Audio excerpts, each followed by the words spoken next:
सदस्यों सहित पूरा गांव की तरफ से, धनखड़ी खेल परिवार की तरफ से उनका तहे दिल से स्वागत करता हूं, अभिनंदन करता हूं। जैसा कि आप लोगों ने बताया, सुमित के बारे में थोड़ा बेस बताना चाहता हूं, क्योंकि मैं भी पहली बार जब बच्चों के साथ मैं नेशनल में गया था, वहां मैंने महाराष्ट्र के साथ जो खो खो का मैच देखा था अपनी लड़कियों का, वहां से मैंने सीखा था kho kho is the mother of all game. और हम अनजाने में ही खो खो खेल खिला रहे थे, क्योंकि सरकारी टीचर के पास इतनी फैसिलिटी नहीं होती, सुविधाएं नहीं होती।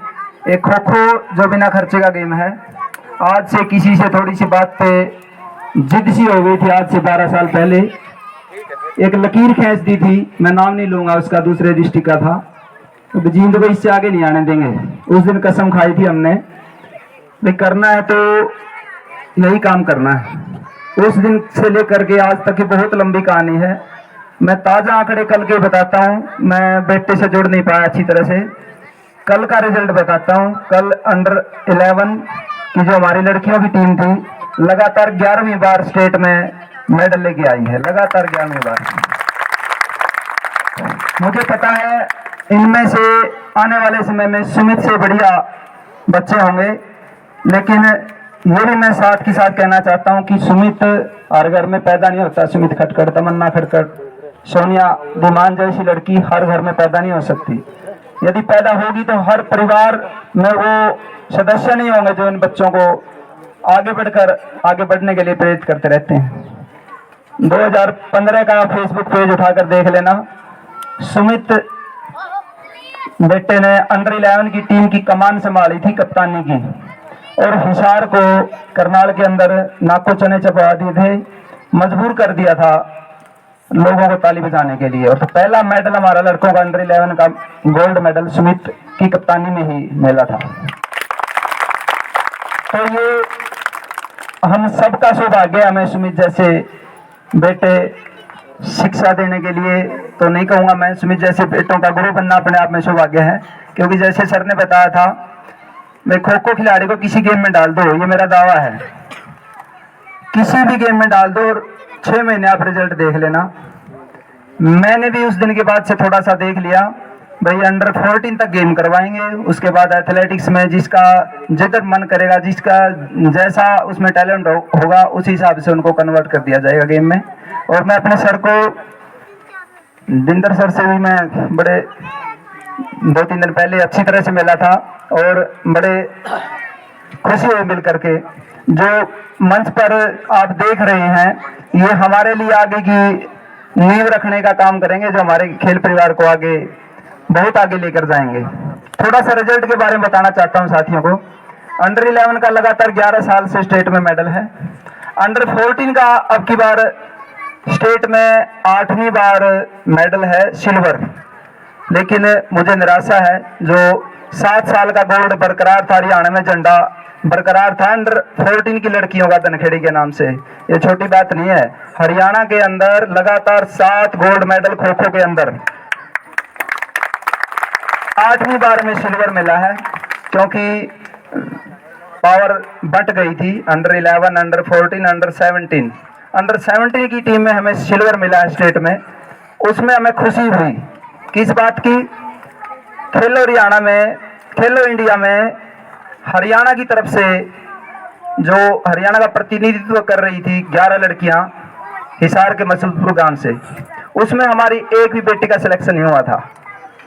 हमने उसी दिन से बेटियों में, मेरे पास सामने बैठे 2-3 लड़कियां, हमने उसी दिन कसम खाई थी, इस जो हरियाणा की पैरवी कर रही हैं महाराष्ट्र, वहां गुजरात के अंदर, तो उनको धूल चटानी है।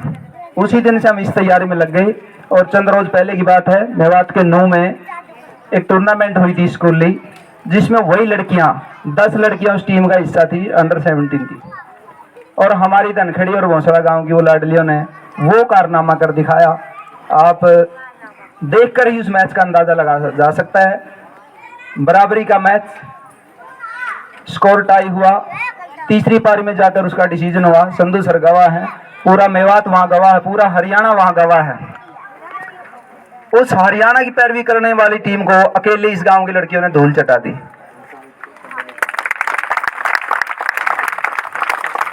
ज़्यादा तो मैं नहीं कहना चाहूँगा, सिर्फ बताता हूँ क्योंकि हमारे पास गरीबों के बच्चे आते हैं जिनके पास संसाधनों की काफ़ी सारी कमी होती है।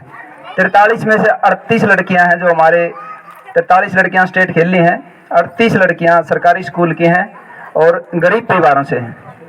उनकी सहायता भी हम किस तरह से कर सकते हैं, कोई आज तक ना कोई फीस ली है, न हमारा लेने का इरादा है, कहीं जाने तक का किराया भी इनसे नहीं लिया जाता क्योंकि हमारे पास बहुत बढ़िया सिस्टम है। और आप देखना 6 महीने के अंदर उनके अकाउंट में जब पैसे आएंगे चुप तरीके से आते हैं, आपको पता ही नहीं चलेगा। 16.5 लाख रुपए उन बेटियों के खाते में जाएंगे 6 महीने के बाद। लेकिन ये तो हर साल का काम था, पीछे आंकड़े 8 लाख तक रह जाते थे, 4 लाख तक इस तरह चलता रहता है। लेकिन मैं बताना चाहता हूँ आगे आकर हाथ बढ़ाने के लिए हमारे पास जो पूरी टीम आई है, हमें बहुत आशाएं हैं कि हमारे बच्चों को, क्योंकि हमारा एक लेवल होता है सिखाने का, उसके आगे हमें इतनी जानकारी नहीं है, लेकिन हमें ये चाहते हैं बच्चे सुरक्षित जगह सुरक्षित हाथों में पहुंचे ताकि जो रिजल्ट आने शुरू हो गए हैं ये सिलसिला बरकरार रहे। क्योंकि हमारे धनखड़ी गांव के लिए आम सी बात हो गई है स्टेट में मेडल लेके आना, नेशनल में मेडल लेके आना। अभी तमन्ना रिसेंटली लेके आई थी, आपको पता है, नेशनल जूनियर एथलेटिक्स चैंपियनशिप में 100 मीटर में ब्रॉन्ज लेके आई थी। आज से 3 साल पहले भी वही तमन्ना अंडर 16 में नेशनल में मेडल लेके आई थी। नॉर्थ जोन में जो संगरूर में हुई थी, इसी गांव की लड़कियां, दोनों लड़कियों ने 4 मेडल 100 मीटर 200 मीटर में दोनों ने कब्जा किया था। अब मैंने देखते हुए, क्योंकि सुविधाएं यहाँ पर सिंथेटिक ट्रैक नहीं और हो भी नहीं सकता, हमारे पास वो साइंटिफिक तरीके से हम काम नहीं करवा सकते, क्योंकि इंडिया के अंदर जो 4-5 NCOE हैं, नेशनल सेंटर ऑफ एक्सीलेंसी, जहाँ पर बहुत बारीकी से टेक्निकल तरीके से काम करवाया जाता है। हमने तमन्ना को 1 साल पहले सोनीपत में छोड़ दिया और अकेली सोनिया यहाँ पड़ गई। उसकी तैयारी के लिए हमें और भी बड़ी दिक्कत हो रही थी, नरवाना लेके जाना उनको 35 किलोमीटर रोज, ये हमारे दूसरी लड़कियों पर भी इसका असर पड़ रहा था, उसके लिए हम टाइम इतना नहीं दे पा रहे थे, तो मजबूरी बस हमने उसको भी दूसरी जगह पे छोड़ दिया। एक जगह पे छोड़ सकते थे, लेकिन हमारा मुकाबला हमारे से ही है। अब दोनों के अंदर होड़ है, उधर है सोनिया पटियाला NCOE के अंदर, उधर है तमन्ना, दोनों का टारगेट है एक दूसरे को हराना। ये वो जानते हैं या मैं जानता हूं। तो हमारा अगला मकसद है इंडिया में जो 100 मीटर की बेस्ट स्प्रिंटर होंगी, मैं उस मुकाम पर दोनों बेटियों को देखना चाहता हूं और वो जल्दी हमारा सपना पूरा होगा 1-2 साल के अंदर। और रही आर्थिक तौर पर सहायता की बात, इस गांव में दानी वीरों की कोई कमी नहीं है, न ही आज तक हमने कहीं बाहर देखना पड़ा है कहीं पर भी। डॉक्टर आत्माराम बंसल जी से आप भली भांति वाकिफ हैं। इस गांव के लिए जितना कर रहे हैं और बिना किसी प्रसिद्धि के, बिना किसी नाम के, बिना किसी लालच के, उसको मैं बखान भी नहीं करना चाहता। इतनी हेल्प करते हैं गांव में। मैं अपने साथियों से बताना चाहता हूँ, जाते समय एक बार प्राइमरी जहाँ पर लड़कियां खेलती हैं सर, वो जरूर देख कर आना। आपको वही पोल मिलेंगे जो आज से 8 साल पहले अरेंज किए गए थे।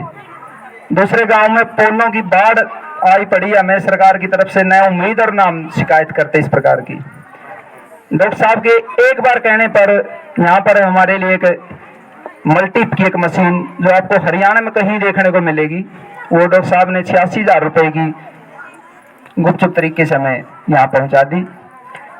और कैलिफोर्निया से डॉक्टर राजेश बंसल हैं, उन्होंने भी अभी बोला है, जब शादी हुई थी तो वहाँ मैं गया हुआ था, तो उन्होंने बताया राहुल बंसल और विदेशों से भी काफ़ी एक महान हस्ती को हमसे रूबरू करवाया।